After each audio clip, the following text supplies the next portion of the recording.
Hello everyone and welcome to Ming's vlog and I hope तपाईहरु सबैजना ठिकै हुनुहुन्छ होला हो। सो अहिले चाहिँ म के गर्नु आँटेको भन्दाखेरि चाहिँ मलाई रोटी सुखा रोटी खानु मन भइरहेको हो। सो त्यही भएर चाहिँ म सुखा रोटी बनाउनु आँटेको।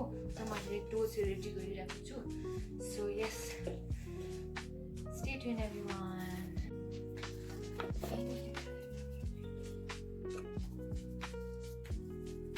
मलाई चाहिँ लाग्दैछ मैले चाहिँ आमा धेरै मुझ जस्तो लाग्दैछ तर केही छैन।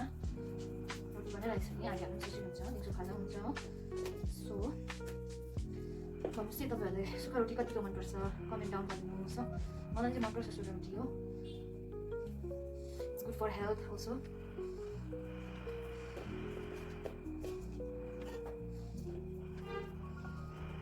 भन्दै भन्दै मेरो चाहिँ 12 रोटीको डल्लो भएछ हो। सो अब चाहिँ म बेल्नु स्टार्ट गरेको। सो यहाँ चाहिँ रेडी छ मेरो रोस्ट।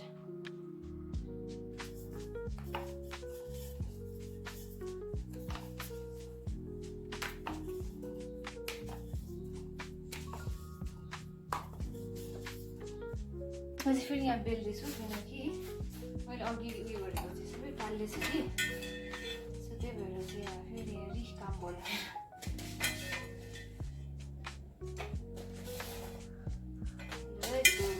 ताजा रोटी खानुपर्छ।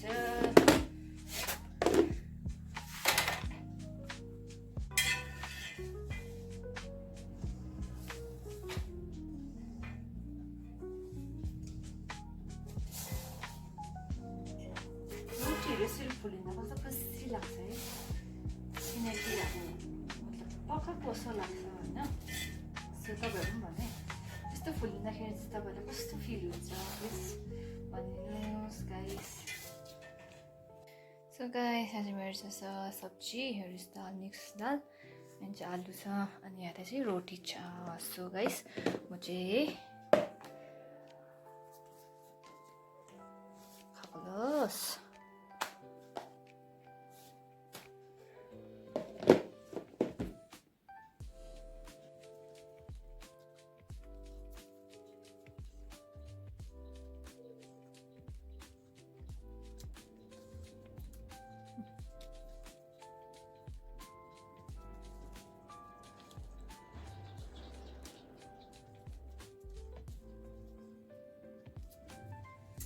गाइस म चाहिँ खाजा पनि खाइसक्यो हो। अब चाहिँ म के भन्छ फिजियोथेरापीमा जाँदैछु किनकि त्यहाँ चाहिँ आनिको अहिले उयो हुँदैछ मतलब ट्रिटमेन्ट गर्दैछ किनकि अलिकति नर्समा प्रब्लम छ। सो उहाँले भन्नुभएको थियो 1 घन्टा बाद आउनु किनभने निकै टाइम लाग्छ भन्यो। सो म चाहिँ यहाँ खाजासाजा खाएर चाहिँ अब म जाँदैछु आनिको। सो तपाईँहरू जति पनि यहाँ छेउछाउमा हुनुहुन्छ है जति जसलाई दार्जिलिङ एमपी डाँडा दुई जनवरी ठोङ्गे रङ्गे त्यहाँनिर जति पनि हुनुहुन्छ अन्त पनि तपाईँहरूलाई फिजियोथेरापी ट्रिटमेन्ट चाहिन्छ भने चाहिँ तपाईँहरू यहाँ जनवरी छेउमै तपाईँहरूले देख्न सक्नुहुन्छ। सो म तपाईँलाई देखाउँछु एरिया चाहिँ कहाँ भनेर ल।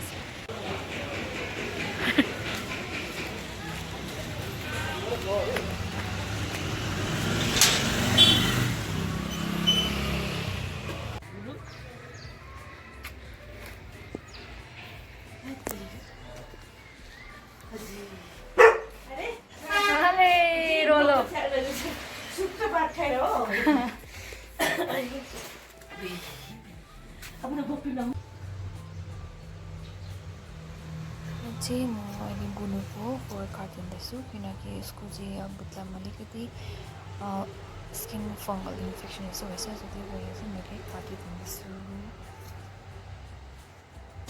अन्त मैले चाहिँ बुनुलाई नुहाइदियो मजाले बसेर रिल्याक्स पाराले किनभने अब सन्चो भएर त्यस्तो बुट्लाहरू काटिदिएर हो।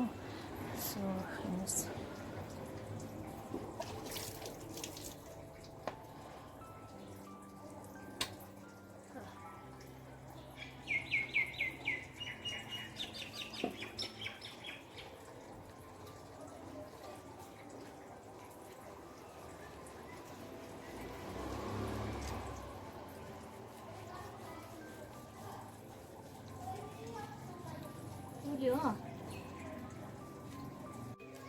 त्यसपछि चाहिँ म बुनुलाई सुकाउनुतर्फ लाग्यो किनकि अलिक घाम गइरहेको थियो त्यही भएर मैले छिटो छिटो पुर्सिदिएँ किनभने ज्वरोहरू आउँछ भनेर सो त्यसको बादमा चाहिँ मैले उसको जति पनि त्यो पुत्लामा भएको इन्फेक्सन भएको जग्गामा चाहिँ मैले कोकोनट अलिअलिको ओइल चाहिँ मैले अप्लाई गरिदिएँ सो द्याट छिटो उयो होस् भनेर सुकोस् भनेर सो हेर्नुहोस्